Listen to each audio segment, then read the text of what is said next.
Hi, hello, and welcome to the 15th episode of the Whips and Whimsy podcast. Yay! My name is Zenith. My pronouns are they, them. I am happy that you are here with me. This is my YouTube channel where we talk about knitting and whatever else I've got going on right now. I've been reading a lot, so I'll probably talk about books at the end, but mostly there's knitting. So welcome, kick back, let's hang out and talk about crafts for a bit, shall we?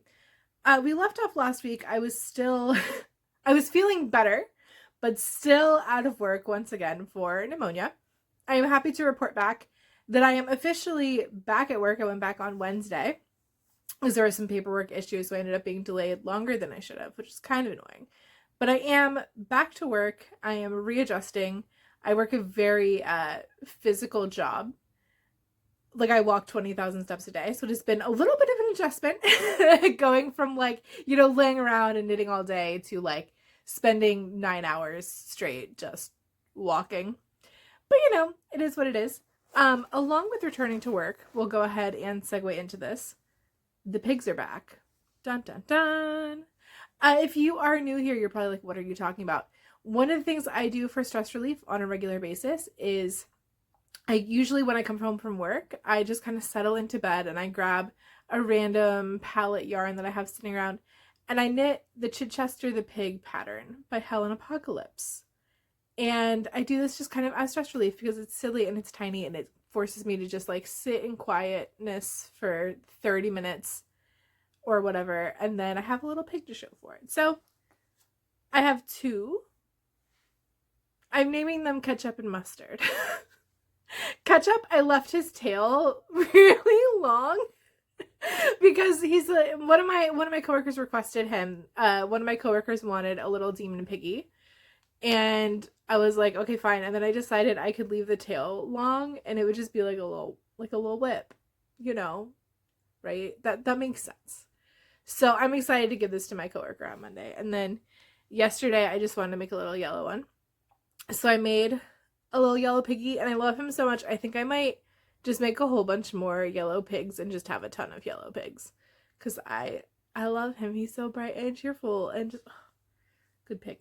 I also have a chili pepper. I did not put it on the string. I will show you that in a second.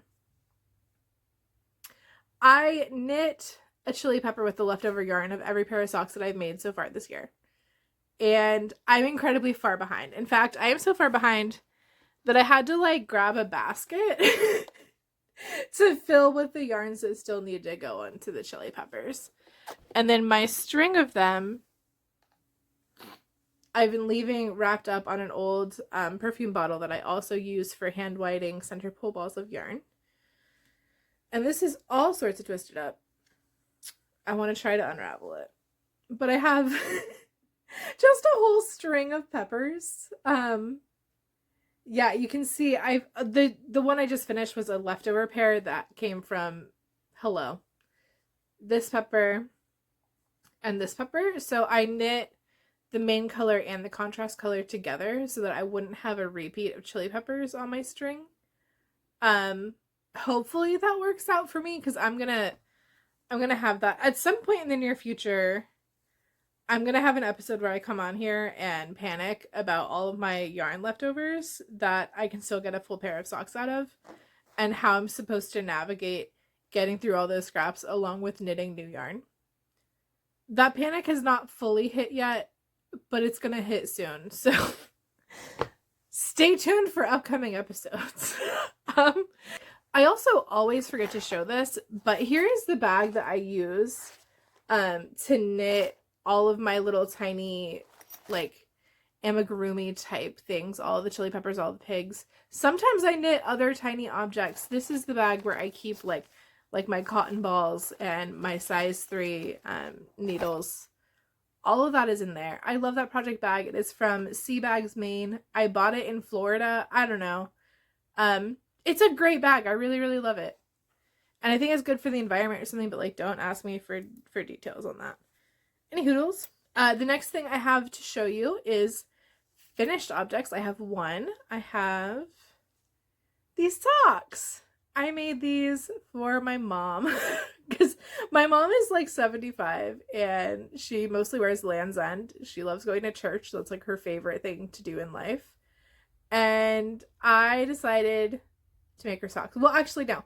This is also leftover yarn. So this is yarn that I made my brother's birthday socks out of.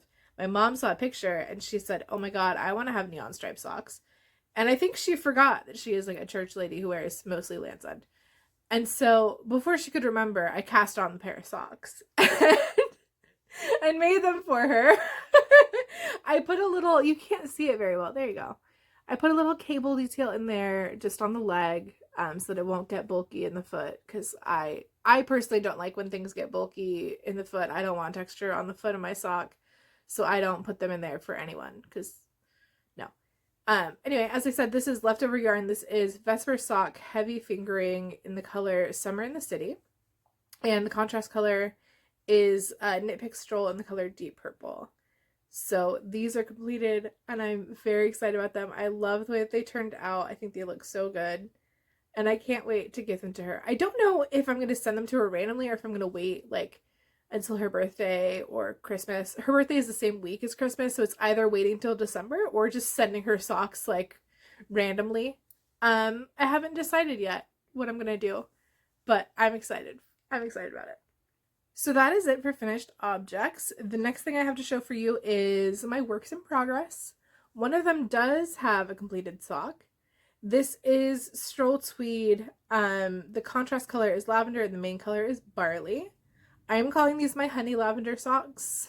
I wanted them to be a little bit lighter. I wanted them to be just a little bit less brown, but it's okay. I finished the first sock and then I got the cuff done on the second sock on Thursday. I have gotten so fast at knitting socks that part of me is like, if I really wanted to, I could finish this pair of socks tomorrow. And that's really, really crazy. But also I have small feet and my socks are only 56 stitches, which reminds me, I do not use a specific pattern for my socks. I cast on 56 stitches. I do 2x2 ribbing for 10 rounds. I do 30 rounds for the leg. I do a basic slip stitch heel and a gusset, and then however many rounds I need for the foot. For my foot, that's only 65 rounds total. That includes the gusset. And then I do a short row. I just do a basic square toe. So decrease every other round. And that's the same for all of my socks. It's the same for the socks I already showed you and the next pair of socks as well. They all got the same thing going on. So, and that is living in this bag. This is the socks for me bag is what I've decided. I do a ton of gift knitting, so it's like every other pair of socks I make goes to somebody else. So there's that. Speaking of socks for someone else, in this bag, which is from Tiny Human Knits, we have the next gift knitting. I cast this pair of socks on yesterday because I like to cast on a new pair of socks every Friday, and it is right here.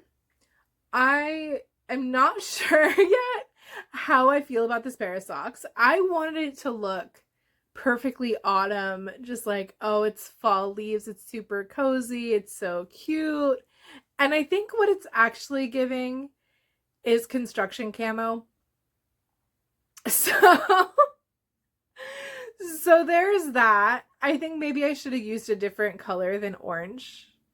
Like, I wish I had used a different green or something, because I think it's just giving construction camouflage. John Deere Carhartt. Which is fine, but it was not really the vibe for the person I planned on giving these to. So there's that. But I started these yesterday. This was like 3 hours of knitting. I've gotten really fast at knitting socks and I'm a little bit confused about it. I'm like, oh, okay, all right. 3 hours. With breaks. I stop every 30 minutes to like get up, move around, stretch my body, go use the bathroom, come back, get some water. And like I set timers for this. 3 hours. Okay.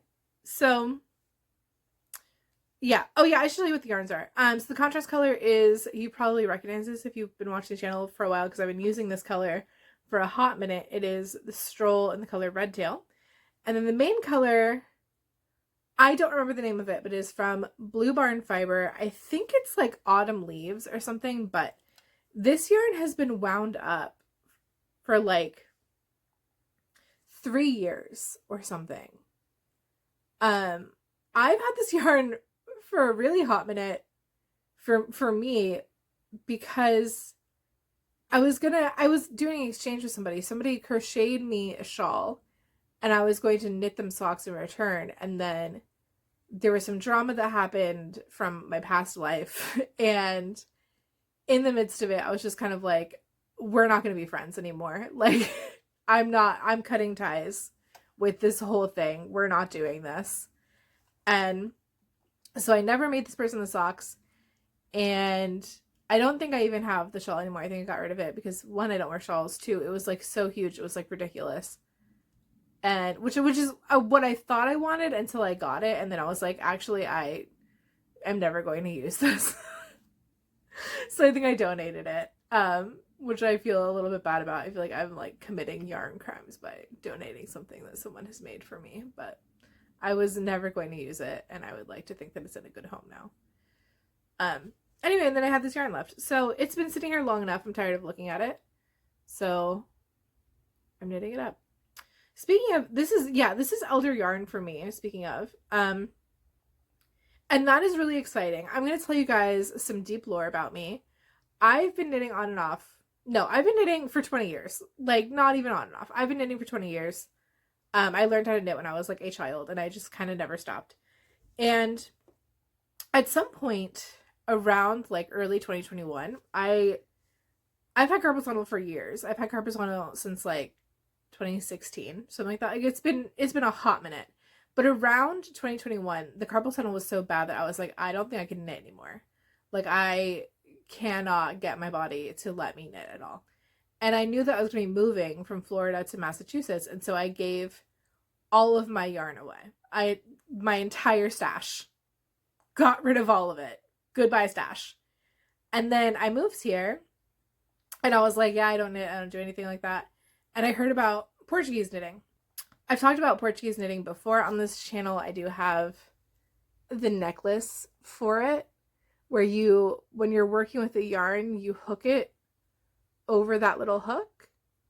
And then actually, I will show you. Hold on. So say I'm going to like knit the sock, right? If I can untwist the yarn from the sock itself, we'll be having a great time. You have the yarn, you hook it over the necklace, and then you hold the tension over your ring finger.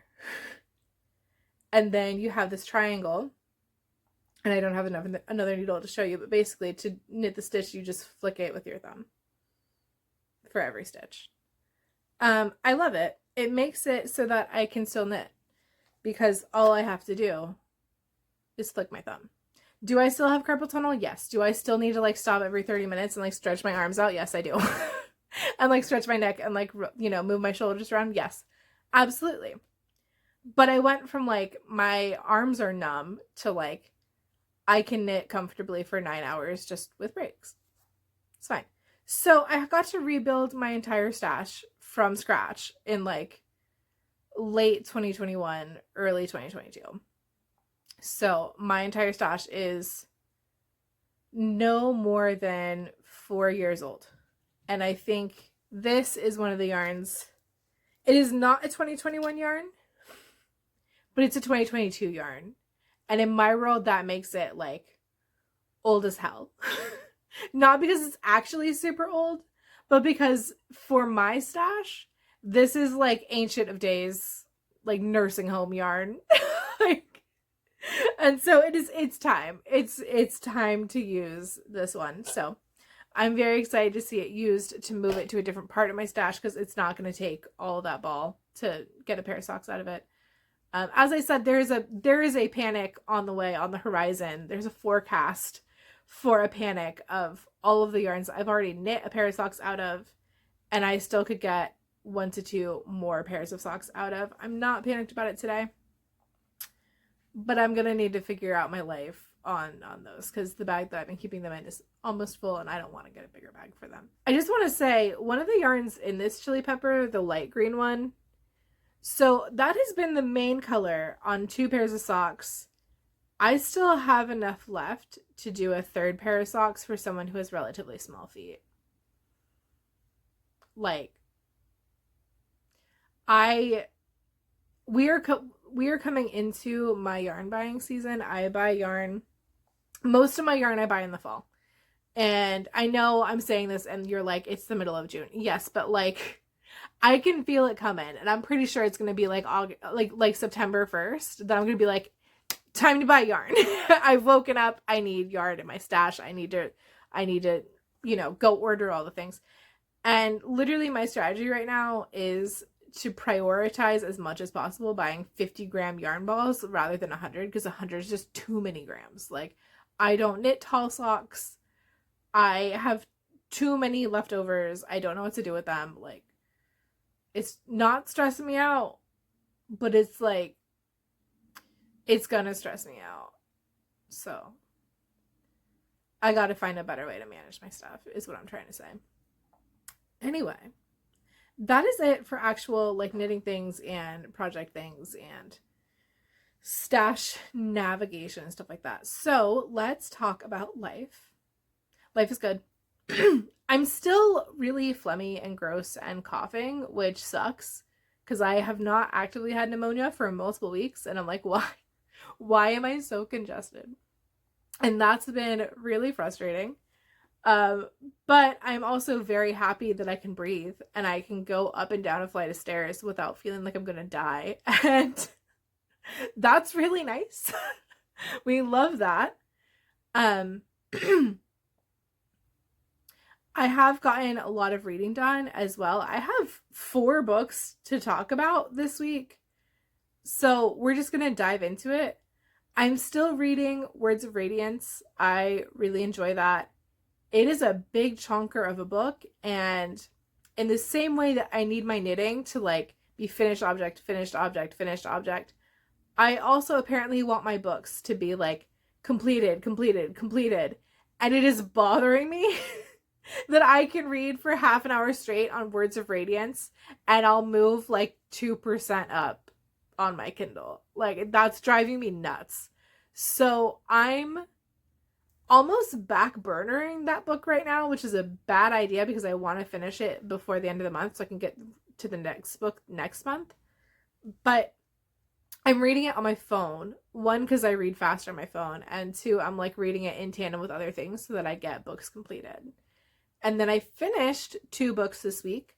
I started and finished the two lies of Fave and Scythe. So good. It's by Megan O'Keefe and it is published by Orbit. It just came out, I think, last month. It is the sapphic space story with pirates, and I'm gonna make some like nerdy references right now, but it's basically, if you take an origin from the 5th season and you cross it with a Chiss navigator from the Star Wars universe, it's the Christ in the Two Lies of Fave and Scythe. Fave and Scythe is a Christ, which is I think it's Christ. I hope it's not Christ. It's Chryst. And the whole time I'm like, if this is pronounced Christ, I'm gonna lose my mind. So I'm gonna pronounce it Christ and hope that I'm correct. I don't know. If someone knows the author, tag them so they can tell me I'm wrong. Anyway, so it's a character who may or may not be a machine, which is an interesting thing. And she has this power where she can like navigate the galaxies, and she can like interact with the navigational devices on ships to get them through the known universe around like asteroids and stuff from planet to planet. Very cool. If you use your magic too much, you turn into a crystal, which is very like Origin vibes, right? Like, this is very N.K. Jemison's deal mixed with like, Timothy Zahn's like the Thrawn, series. The Chiz people use force sensitive beings who don't know that they're Jedi to move starships because they can see the future in their minds and they know where things are going to be. It's Two Lives of Fame and Science. I feel like this sounds like I'm really crapping on this book. I'm like, it's not original. It's super original because it puts together like these two incredibly juxtaposing things. I don't know. Anyway, the book was really, really good.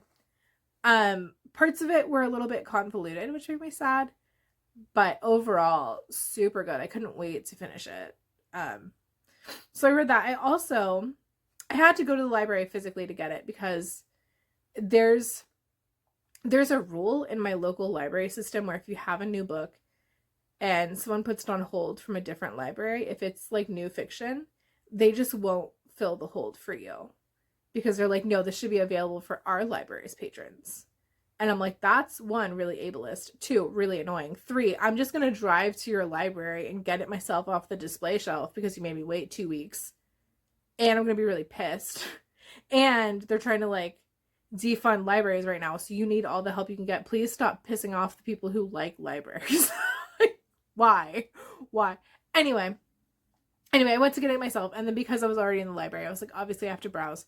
So I picked up another book that was not on my TBR, and it's Graveyard Shift by M.L. Rio, who is the author of If We Were Villains, which was like a super popular book, has been a super popular book, I think still is a super popular book. Graveyard Shift was good. It's about this group of smokers who all live in this like college center. None of them are college students, but they're all people who either like work in academia or like somewhere around academia. Their lives kind of revolve around this college, and they all end up taking their smoke breaks in this old derelict graveyard that's over 100 years old and like has been like decommissioned for like 100 years. It's super, super old. And they go to, like, they're all, like, smoking one day, and they look down, and someone has dug a grave there, and they're like, what is happening?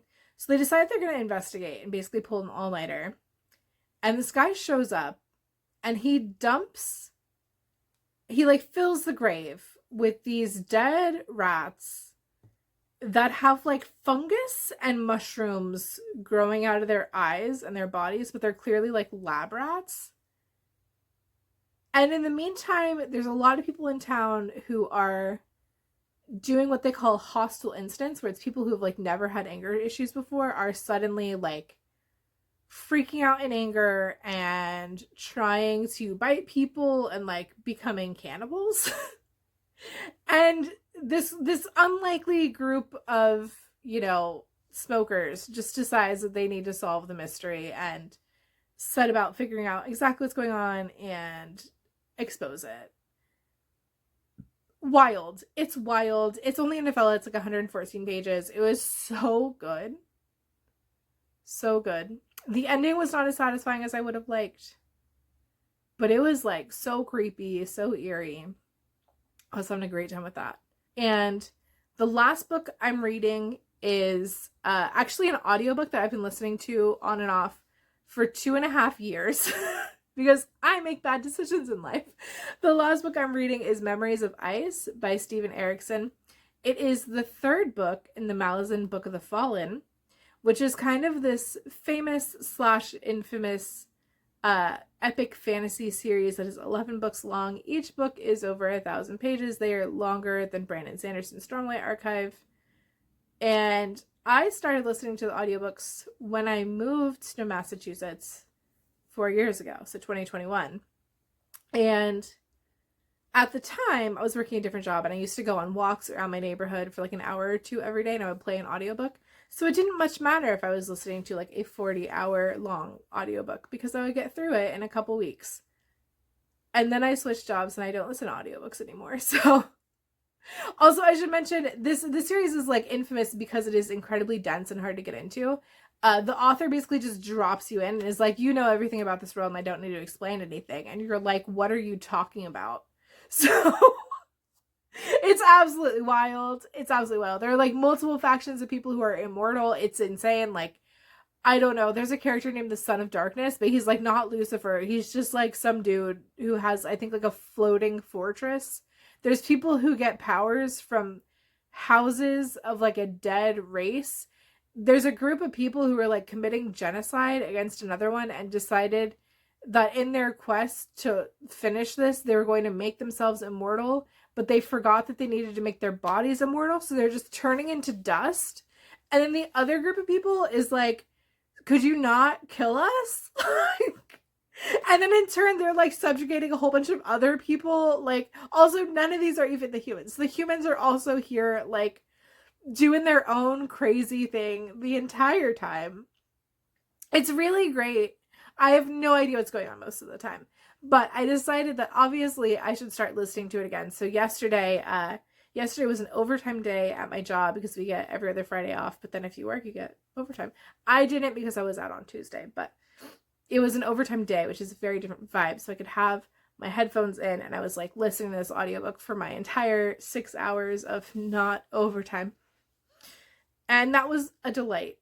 I listened to that audiobook for 6 hours and I still have like 34 hours left of that book. We're doing great. We're really doing awesome.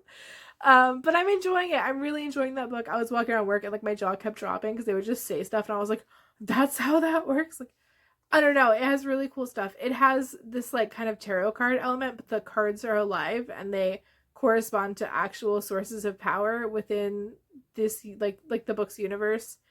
And a new card was added. Everyone was like freaking out, and then they like go to this character and they're like, you're in the deck, and he's like, I'm a military captain, and they're like, nope, you control everything, and he's like, I just work here. This is a Wendy's. And they're like, no, it's not. And I was like losing it at work yesterday. It was so funny. And like, I don't know. It was interesting. Anyway, that is what I've got going on. I'm having a very quiet weekend because I am still not quite at 100%. I'm going to run some errands later today, take myself out for boba tea and maybe hit up another library. And yeah, get a bunch of knitting done. That's my other plan. So I've been talking longer than expected. I really, for some reason, thought this was going to be a shorter episode, and then remembered I had 4 books to talk about and chili peppers to talk about and stash to worry about. Leave your suggestions down below if you have ideas for what to do with all the leftover scrap yarn. Apart from blankets. I know blankets are the obvious choice, and I am planning some to work on next year. Speaking of blankets, I have not touched my Advent blanket once again. So there's that. Anyway, that is my week. That is what I'm working on. I hope that you are doing well. I hope you are having a fantastic week. And I hope that you are having some whimsy in your life. Find some whimsy. And I will see you next time. Bye.